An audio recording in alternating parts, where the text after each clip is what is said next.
open the markets. Canada is not open to us. They need to open their market. Unless they're willing to open their market, they're going to pay a tariff. As the 21st of July comes and goes, Mark Carney and the Liberal Party try to convince everybody that the new date is actually August the 1st. All the while, the Americans let show some of their cards. Welcome back to the Canadian Shield. My name is Sterling.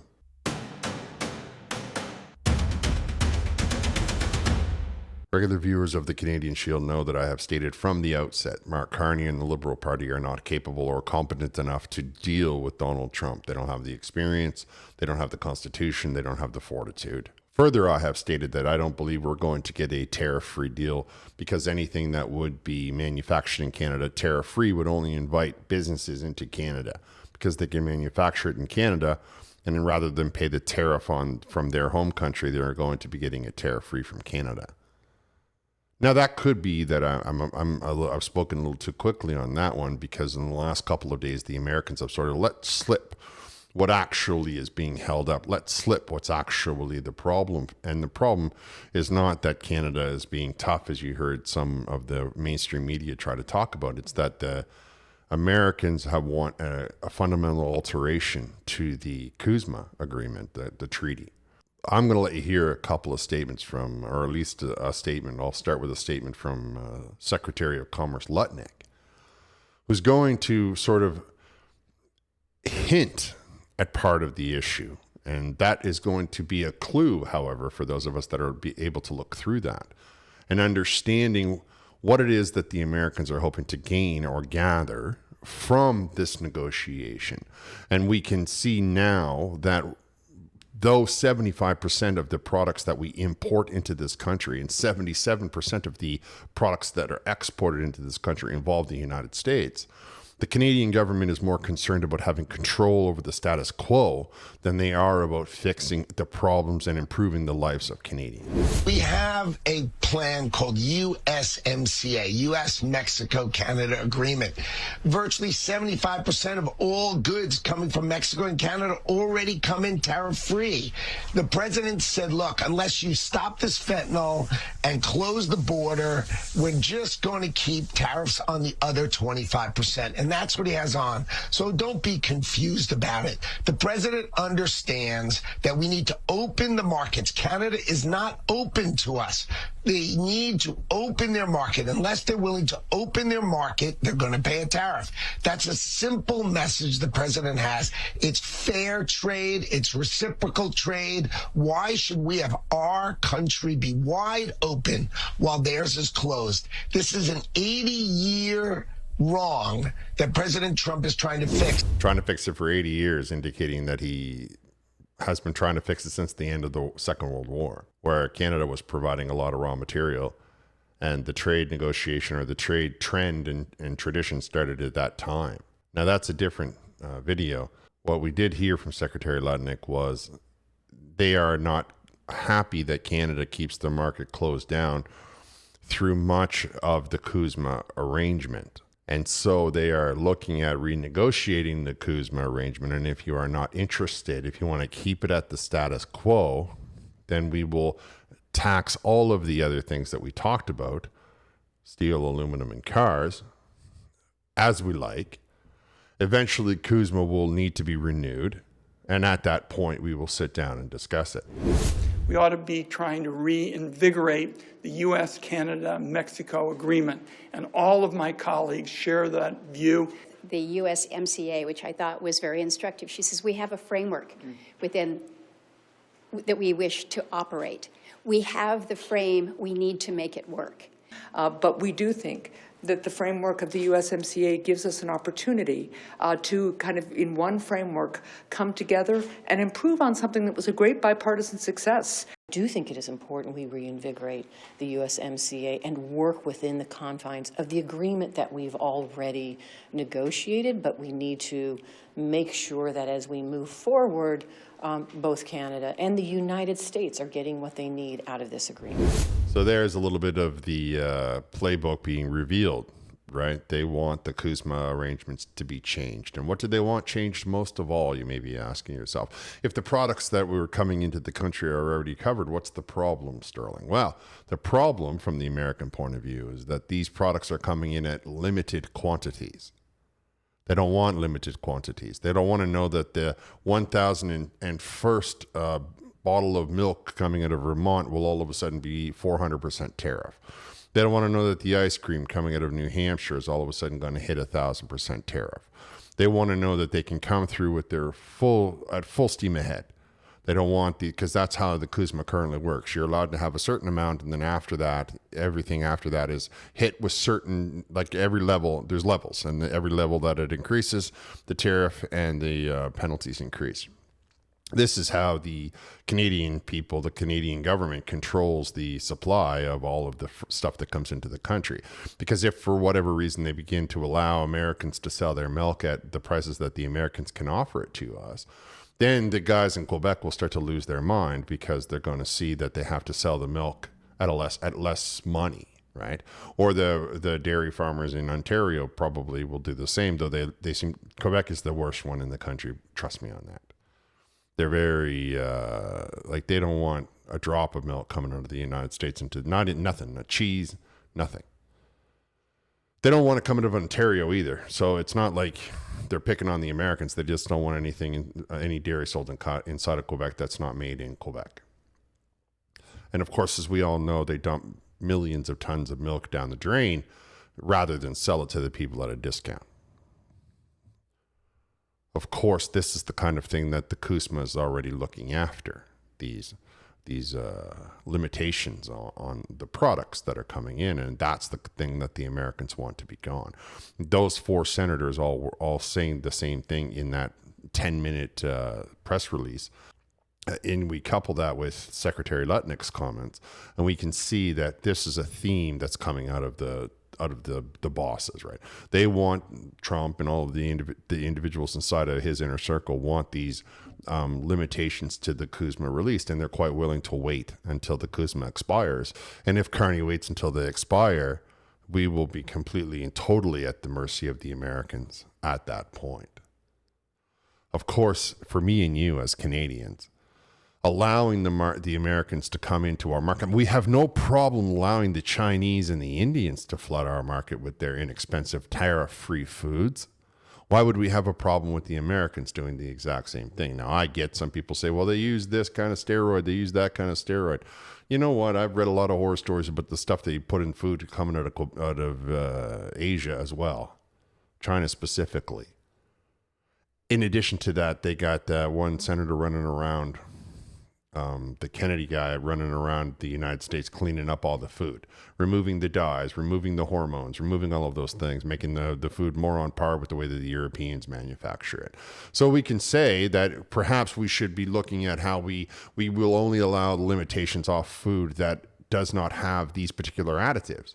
Maybe that's something that we can look at, and that would spur and encourage the Americans to continue along this pathway of changing the quality of the food. I don't speak for the Americans.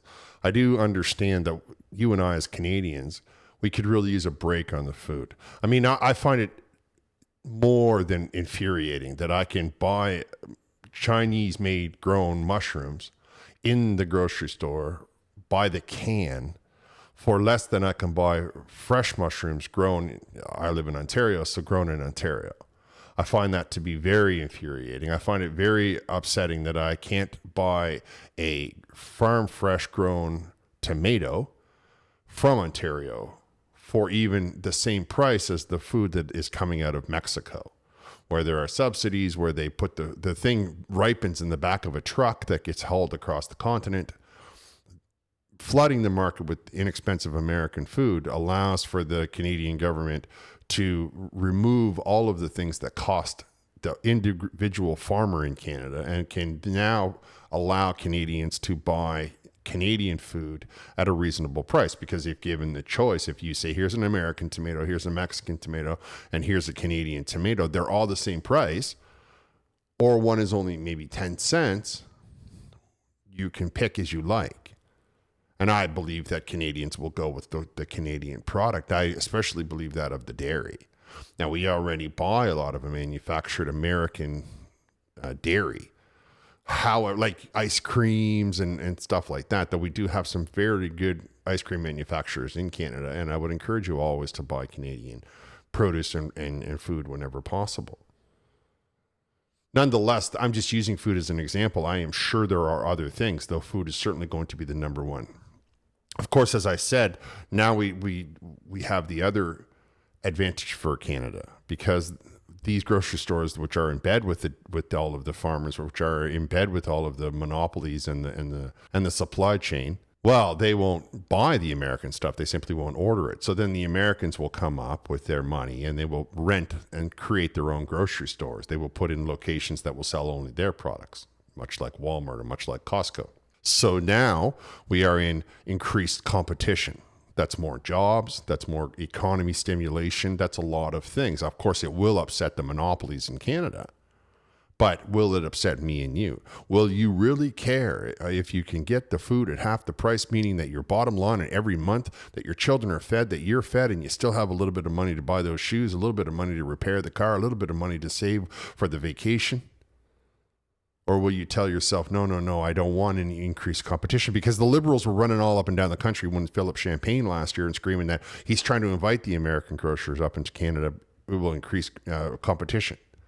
So they understand what I'm saying. I'm sure that what happened was their very powerful monopoly base told them to stop it because it was going to cost them money. See, they don't care about you, right? They don't care about the millions of Canadians. They're only concerned about their bottom line and how they need that money so they can buy that yacht.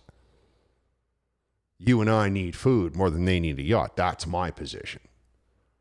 So though I don't believe that the Canadian government is going to understand exactly what I just said, they're certainly not going to go for it, because that would improve the quality and standard of living of Canadians, as well as open up the free market of the American capitalism that you see booming, which will allow Canada to also enjoy some of the perks of that.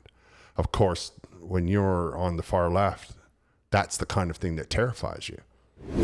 Two other points that I'd mentioned that I think would help to build trust.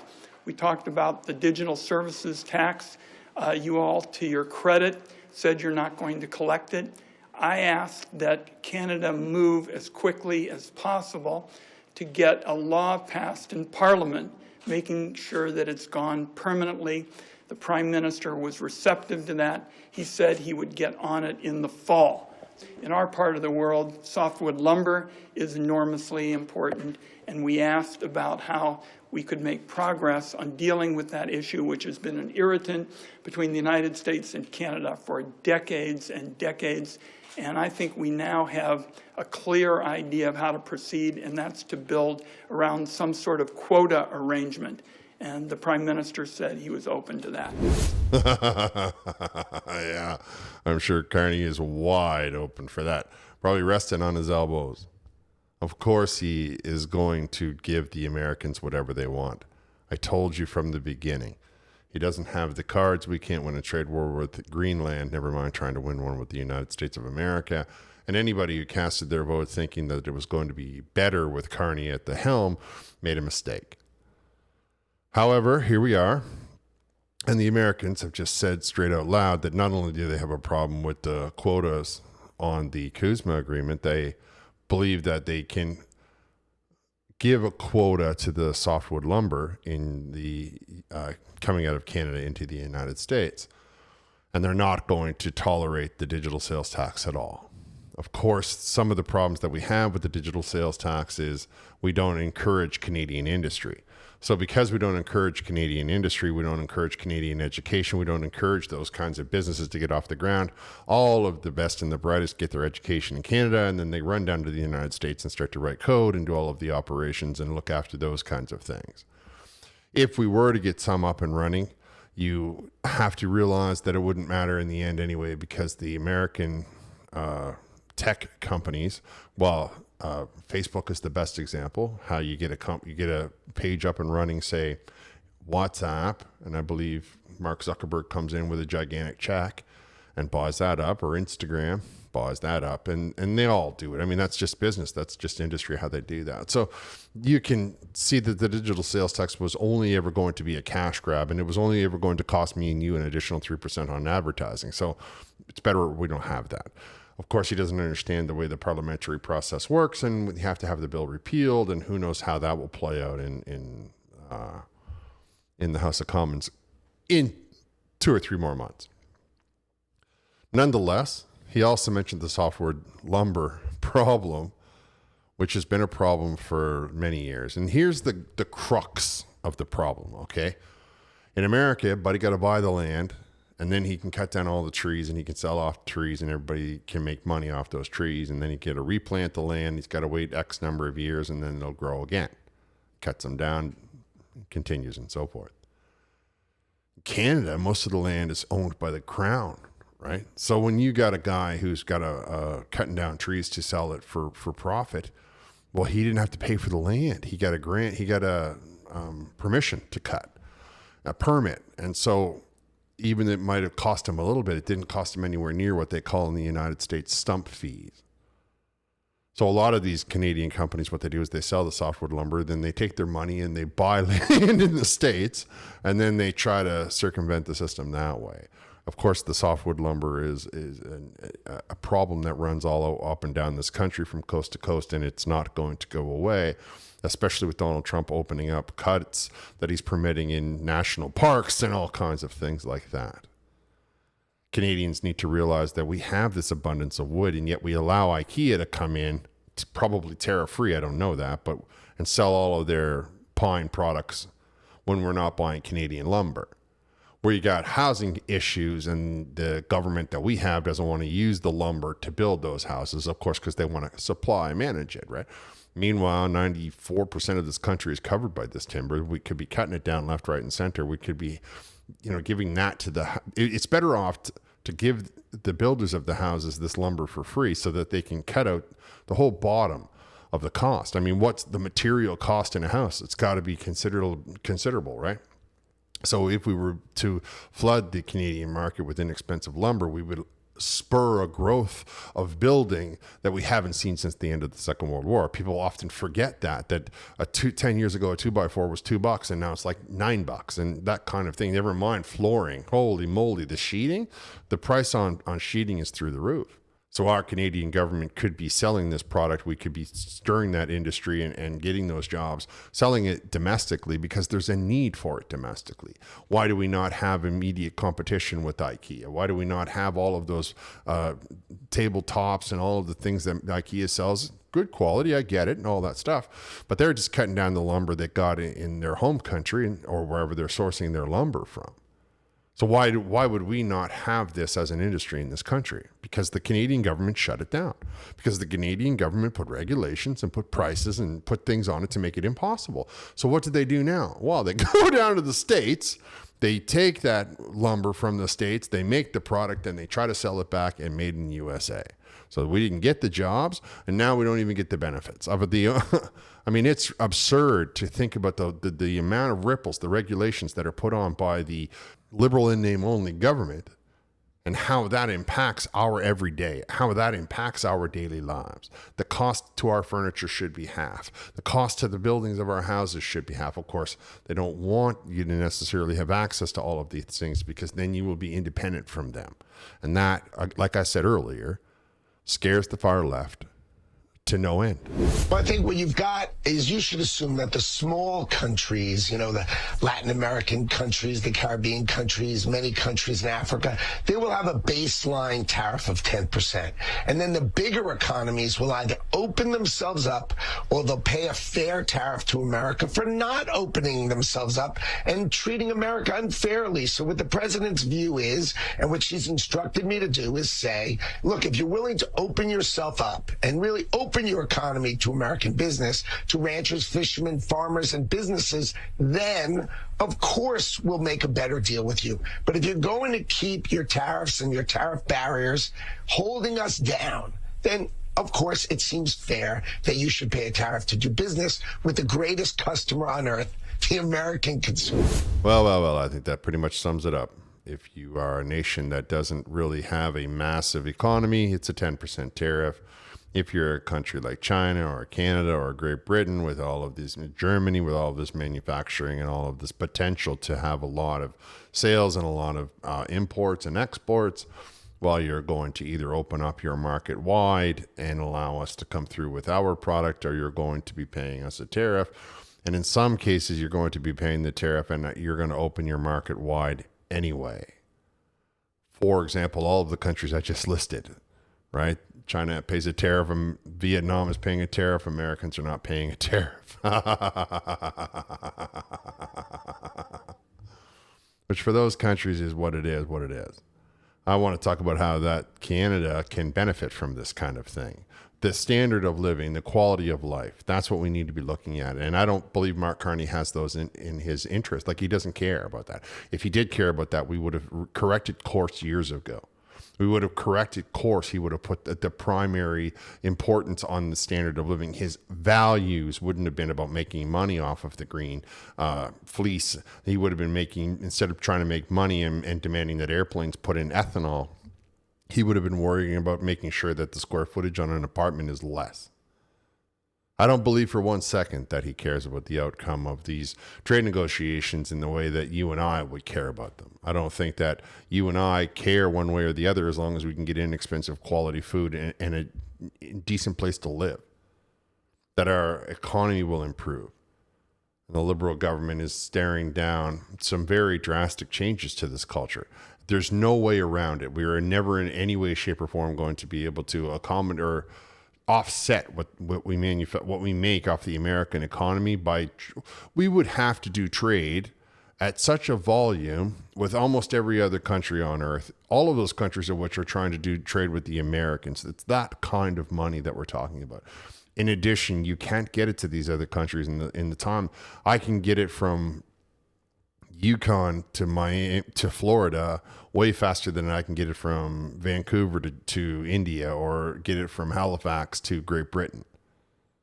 So unless, if we take planes out of it, I suppose that's different. Though surely it's a close one even at that. If we just go with the other forms of transportation to get it to these ports, we have to put it on a truck. Then we have to wait for the ship to, the captain to decide that he's got all the freight that he's going to be able to handle. And then he's going to sail it across the ocean. Then we got to hope that it doesn't fall into the ocean. Then we got to hope that it gets there. Then once it arrives at the customer, we got to wait for them to receive it. We got to wait for all that paperwork to return. Then we can finally issue an invoice. And it might be 3-4 months after we release the product that the check is inbound.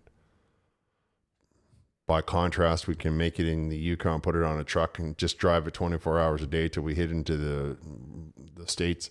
They can drop it off within 72 hours, and within a week, you're at least be able to issue your invoice. That also goes a long way to assisting the economy, because you can't start to make new stuff until you're waiting to get paid off the other stuff, or you've got to borrow money. Now you're paying interest to the banks. Of course, if we flood the American market with a lot of inexpensive food and a lot of inexpensive product, we will allow our own country to sell what we are still managing to sell. And if the cost has to come down, that will only be an impact on the federal government, who has put in too many regulations, who has put in too much taxes, and who has targeted business because they want only the people at the top, the monopolies, the conglomerates, the Brookfields of the world. They want all of it. They don't want a little bit. They don't want to share. They don't want the market. They don't care about the middle class. They want the middle class to disappear, like you see in most of the rest of the world. By contrast, the Americans are trying their very best to revitalize the middle class that made America so great for so long. I think that we can see that even if the Americans and the Canadian government can come to a trade negotiation, even if we can call it a deal, there's absolutely no way in the world they're going to be able to do it and still maintain the tight grip that they have on the Canadian population right now. So in no way, shape, or form are they going to accomplish the campaign promises that they claim to have. They are not going to be able to do what they said they were going to do. And I, for one, am tired of hearing promises, empty promises from the federal government, empty promises from all of the left-leaning politicians in this country, only to have them turn around and say it wasn't their fault that they weren't able to accomplish what they said they were going to do. You can let me know what you think down in the comments. Are you okay with that, or do you think that it's enough is enough? I'm going to wrap here. I want to thank you for listening. I'll talk to you next time.